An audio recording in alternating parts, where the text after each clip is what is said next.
नमस्ते दोस्तों। आज की कहानी का टॉपिक है माँ तुम ऐसी होती हो।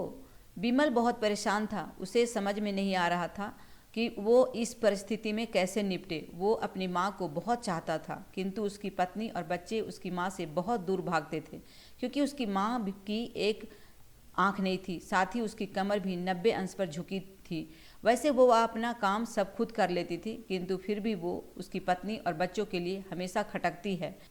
दादी, आप ऊपर के कमरे में जाओ, मेरे दोस्त आ रहे हैं, बिमल के बेटे अखिल ने बड़े बेरुखी से कहा। पर बेटा, मैं तो यहाँ बहुत दूर बैठी हूँ, बिमल की माँ ने बहुत प्यार से कहा।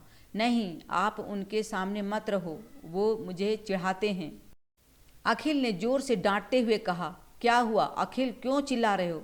बिमल की पत्नी कामनी ने किचन से ही आवाज़ लगाई। देखो न माँ, ये दादी यहीं ड्राइंग रूम में बैठी हैं और मेरे दोस्त आ रहे हैं। अखिल ने शिकायत भरे लहजे में कहा। माँ जी, आप ऊपर चली जाओ, क्यों हम लोगों को लजवाती हो? कामनी ने बेटे का पक्ष लेते हुए कहा। बेचारी सरस्वती चुपचाप उठकर जीने के सहारे ऊपर जाने लगी। कमर झुकी होने के कारण उन्हें ऊपर चढ़ने में बहुत परेशानी हो रही थी, किंतु वो पूरी ताकत से ऊपर के एक अकेले कोने वाले कमरे में जाकर बैठ गई। बिमल बाजू के कमरे से सब सुन रहा था। उसे कष्ट हो रहा था कि उसकी माँ को अपमानित होना पड़ रहा है, किंतु वो असहाय था। अगर वो कुछ कहता है तो पत्नी और बच्चे उसका विरोध करने लगते हैं। दूसरे उनके तर्क भी सही लगते हैं। चूँकि वो एक प्रशासनिक अधिकारी था, उसका सामाजिक स्तर बहुत ऊंचा था, उसकी ससुराल भी एक उच्च घराने में थी, अतः वह चुपचाप इस तरह हर दिन अपनी माँ को अपमानित होते देखता रहता था। रात को बिमल की पत्नी ने कहा, देखो जी, अब कुछ करो। कल कलेक्टर साहब की पत्नी आई थी, माँ जी अपनी देसी धुन धारा में उनसे मिली। मुझे बहुत शर्म आ रही थी बताते हुए कि ये मेरी सास है। मैंने कह दिया कि दूर की रिश्तेदार है, इलाज कराने आई है। बिमल को रोना आ गया, किंतु फिर भी वह चुप रहा। उसे समझ में नहीं आ रहा था कि वो क्या करे। अपने बेटे की मनस्थिति को सरस्वती अच्छी तरह से जानती थी और बेटे को कोई कष्ट न हो, इसलिए वो हर बात को चुपचाप सह लेती थी। बिमल बहुत उदास रहने लगा। एक तरफ परिवार और सामाजिक स्तर पर जीने की प्रतिबद्धता थी, तो दूसरी ओर माँ। आखिर माँ से अपने बेटे की यह हालत नहीं देखी गई। एक दिन उसने अपने बेटे से कहा, बिमल, बहुत दिन हो गए हैं, मैं अपने गांव जाना चाहती हूँ, मुझे वहाँ पहुँचा दो। मेरा यहाँ मन नहीं लग रहा। किंतु माँ, वहाँ तो कोई नहीं है, तुम्हारी देखभाल कौन करेगा? बिमल ने आश्चर्य से पूछा। अरे, सब गांव वाले तो हैं, और वो तुम्हारे मामा जी तो उसी गांव में रहते हैं, और फिर हम सारी व्यवस्थाएं कर आएंगे ना। कामनी को तो जैसे मन की मुराद मिल गई हो। हाँ बेटा, बहू सही कह रही है, सरस्वती ने लंबी सांस लेते हुए कहा।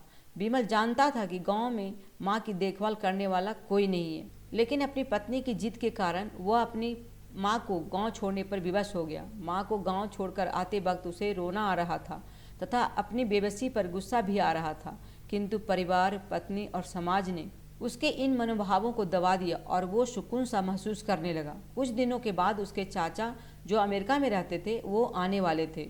जब बिमल बहुत छोटा था, उसके पिता जीवित थे, तब वो भारत आए थे और उसके बाद वो अब भारत आने वाले थे। पूरा परिवार और आस पड़ोस बहुत उत्साहित था। अमेरिका से बिमल के डॉक्टर चाचा आ रहे थे। डॉक्टर रमेश ने जैसे ही घर में कदम रखा, सबने मिलकर बहुत उत्साह से उनका स्वागत किया।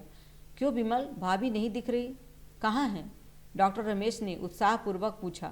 जी, वो गांव में रहती है, यहाँ उनका मन नहीं लगा, कामनी ने सपाट लहजे में उत्तर दिया। डॉक्टर रमेश ने बिमल की ओर देखा तो बिमल ने अपनी आंखें झुका ली। डॉक्टर रमेश सब समझ गए। बोले, कल हम भाभी से मिलने गांव चलेंगे सब लोग। दूसरे दिन सभी लोग गांव के घर में पहुंचे। देखा कि सरस्वती को बहुत तेज बुखार है और वो पलंग पर असहाय पड़ी है। डॉक्टर रमेश दौड़कर सरस्वती के पास गए, उनके पैर छूकर रोने लगे। सरस्वती की ये हालत उनकी कल्पना से परे थी। वाह बेटा बिमल, तूने तो नाम उजागर कर दिया। अपनी माँ की ये हालत देखकर तुझे तो शर्म भी नहीं आ रही होगी। डॉक्टर रमेश ने बिमल को लगभग डांटते हुए कहा। नहीं देवर जी, बिमल का कोई दोष नहीं है, मैं खुद गांव आई थी। सरस्वती ने अपने बेटे का बचाव किया। मुझे सब पता चल गया भाभी, आप चुप रहो। क्यों बहू, तुम्हें अपनी सास की कुरूपता पसंद नहीं है? समाज में तुम्हें नीचा देखना पड़ता है ना? डॉक्टर रमेश ने कामनी की ओर व्यंग से देखा।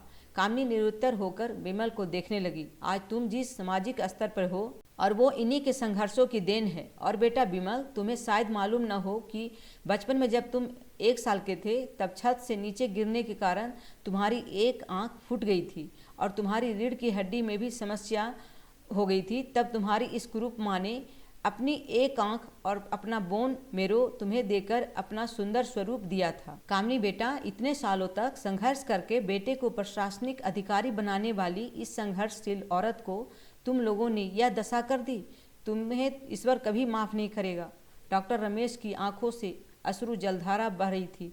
अब भाभी, आप मेरे साथ अमेरिका जाएंगी, यहाँ इन स्वार्थी लोगों के बीच नहीं रहेंगी। डॉक्टर रमेश ने सरस्वती से कहा। विमल को तो काटो तो खून नहीं था। डॉक्टर रमेश जो उसके चाचा थे, उन्होंने जो राज बताया उसके बाद तो विमल को यही लग रहा कि उससे ज़्यादा पापी इंसान इस दुनिया में कोई और है ही नहीं। वह दौड़ता गया और माँ सरस्वती के कदमों से लिपट गया। माँ, मेरा अपराध अक्षम है। मैं जानबूझकर चुप्पी साधे रहा, आपका अपमान करवाता रहा। अब सिर्फ आप ही उस घर में मेरे साथ रहेंगी और कोई नहीं। विमल ने आग्नेय दृष्टि से अपनी पत्नी और बच्चों को देखा। कामनी को भी बहुत पश्चाताप हो रहा था, किंतु उसकी हिम्मत नहीं हो रही थी कि वो सरस्वती से आंखें मिलाए। सरस्वती ने कामनी की मन स्थिति को समझकर उसको पुचकारते हुए अपने पास बुलाया और विमल को डांटते हुए कहा, खबरदार, जो मेरी बहू को मुझसे अलग करने की कोशिश की तो तुझे ही घर से बाहर निकाल दूंगी। कामनी और बच्चों ने सरस्वती के पैर पड़ते हुए अपने व्यवहार पर माफ़ी मांगी और माँ के हृदय ने सबको माफ़ कर दिया।